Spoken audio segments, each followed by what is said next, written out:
Chad with Drawn and Cornered. It is Thursday, October 8th. Last night was the vice presidential debate. We had Kamala Harris and Mike Pence to discuss some more policy issues. Obviously, it was a lot more substantive than the previous debate with Trump and Biden and just kind of bickering and yelling at each other the entire time. This one was a lot more calm, a lot more relaxed. You can thank Susan Page for keeping a pretty tight wrangle on there, although we'll talk a little bit about some of her timing issues a little bit later. But my major takeaway, and I'm speaking. My major takeaway on this is Kamala is just a wildly disingenuous and unlikable person. I don't think Pence necessarily took advantage of everything that he could have. I think he probably did a fair job. Essentially, he just had to right the ship after Trump's abysmal previous debate. And I think he did a good job there. Barring his singular black friend that showed up and popped a squat on his hair for 2 minutes. He had a fly in his hair for a while there. It just was strange. But I think he did a reasonable job. But Kamala, just over and over again, was wildly disingenuous, and I'm going to run through a couple of those instances. First off, one of the big points of the night that I think Pence scored on that Kamala just doesn't have an answer for, and frankly Joe Biden doesn't either, is packing the court. Now, this is important for a couple of different reasons. One, because this presidential election will get us the oldest president that we've ever had. And I know Trump is trailing Biden by only 4 years, but Biden's not going to make it through his first term.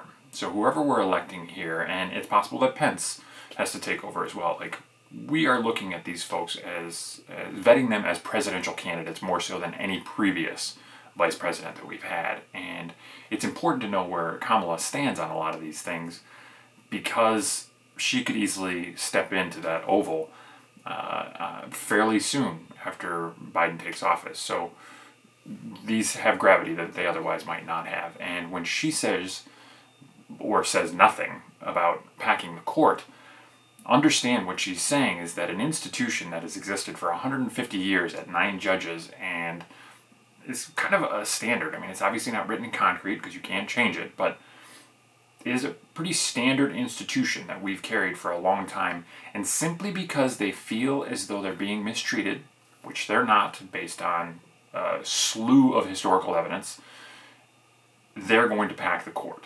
They're going to change the institution, probably forever, because they're not happy with the outcome that they're receiving. Now, please understand, it's not just packing the court. It's doing away with the Electoral College. Again, American institution that has existed for a very long time.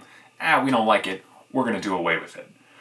These things take grander measures than the Supreme Court will, but it's important to understand the mindset that says that if I can't win by the rules, I'm going to change the rules. That's not a good place to be. The fact that both her and Joe Biden refuse to answer that question, that constantly pivoting, saying that, well, the American people are voting right now, so we're going to leave it up to the American people, is nonsense. That's exactly why you're being asked that question, because the American people are voting right now. It doesn't matter what you think about packing the court next year. It's inconsequential. What matters is right now while we're voting. So that's why that question's being asked. Somebody, anybody, needs to start holding their feet to the fire on this. Needs to be a stop of an interview if you refuse to answer this question. Pence did a great job of forcing that question upon Kamala, and hopefully it will continue to happen, because it is an important question to answer for mindset and the idea behind what's going on in Kamala and Joe Biden's head. We see this same refrain from her, and obviously this wasn't in the debate last night, but when talking about taking executive action when it comes to guns, she says, I will give Congress 100 days to come up with some sort of gun reform bill, something to deal with the gun plight in America, and if they don't, I'm going to take executive action on this. Now, again, this is not the way that government is supposed to work. It's supposed to be the legislature comes up with new laws, things that the American people want, and then the president signs off on those. The judiciary approves them based on constitutional rights, And that's how it's supposed to work. It is not supposed to be the president just operating with a phone and a pen. That's not the way that it works. And the fact that she's willing to do that and espouse that belief so blatantly should tell you a lot of where she's coming from and the authoritarian instincts that she has when it comes to the presidency. It's a dangerous mentality to have, especially this early before she's even assumed office, and run into a lot of the grind and hesitations and obstacles that an opposition party might put in your place. She's already saying that she's willing to do these things. Take her at her word. The second part that I think was really indicative of her mindset was when they started to get on Breonna Taylor and whether there was injustice because the cops were not charged with her murder. And as a former prosecutor, she's well aware that there's really no legal grounds to hammer these cops for Breonna Taylor's murder. They shot after being fired upon. They happened to catch an innocent bystander. It wasn't egregious. It wasn't outside the bounds of where they expected it to be. It wasn't as though she was an innocent bystander, as though she wasn't in the line of fire. It was, they did what they could to try and alleviate that circumstance and ended up hitting somebody. You can talk about a civil penalty for that, and absolutely Breonna Taylor's family was delivered $12 million settlement knowing that that was a wrongful death. But the notion that somehow somebody has criminal liability here, as a former prosecutor, she knows full well that makes no sense.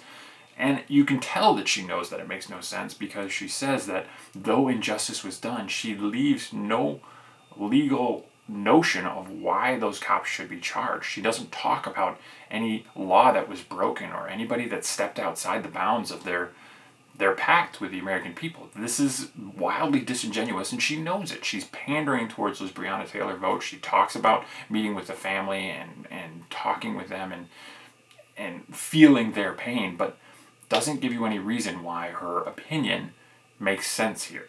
She's hoping that you swallow it without thinking.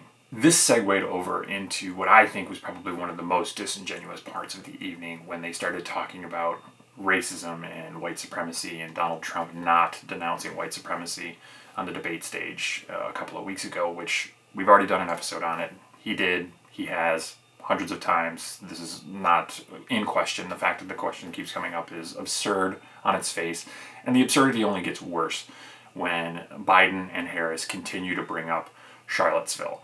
Apparently Charlottesville is the reason why Biden is even in this campaign.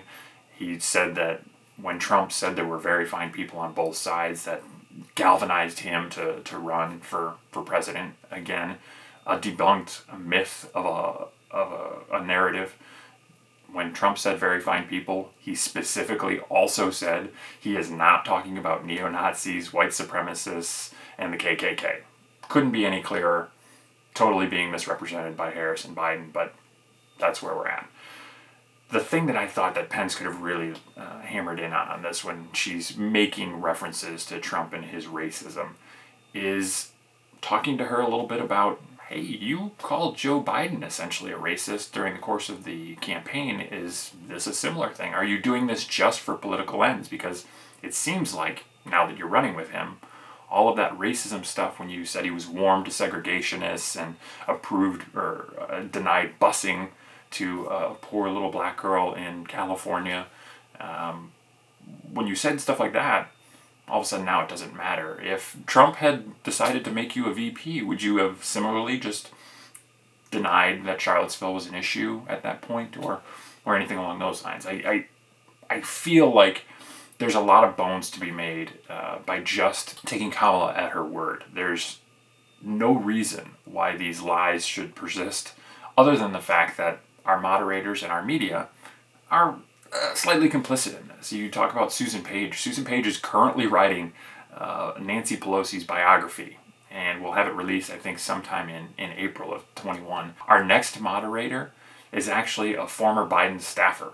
So if you think that you're getting a frank understanding here of these candidates from a unbiased, or at least reasonably unbiased moderator, you're wrong.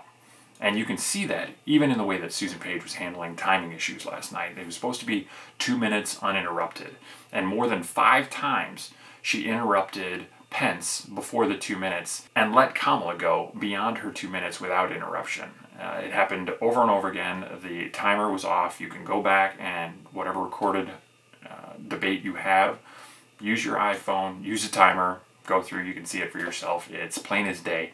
And these are the issues and why we're having trouble when it comes to these debates and with these campaigns of having any sort of understanding of who these candidates really are, because there's a finger on the scale and it continues to be on the scale. Luckily, you can come here and get some real information. Thank you very much for tuning in. We'll have more on debate coverage. We'll have more on the issues that are surrounding these two candidates. Obviously, that's very important as one of them may actually ascend to the Oval. We will also talk about the upcoming debate between Biden and Trump on the 15th, as well as a load of other issues that are coming out day to day.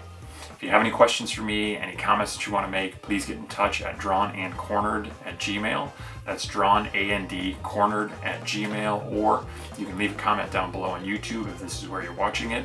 Subscribe to the podcast, subscribe to YouTube. Thank you so much. I appreciate it. Have a good one.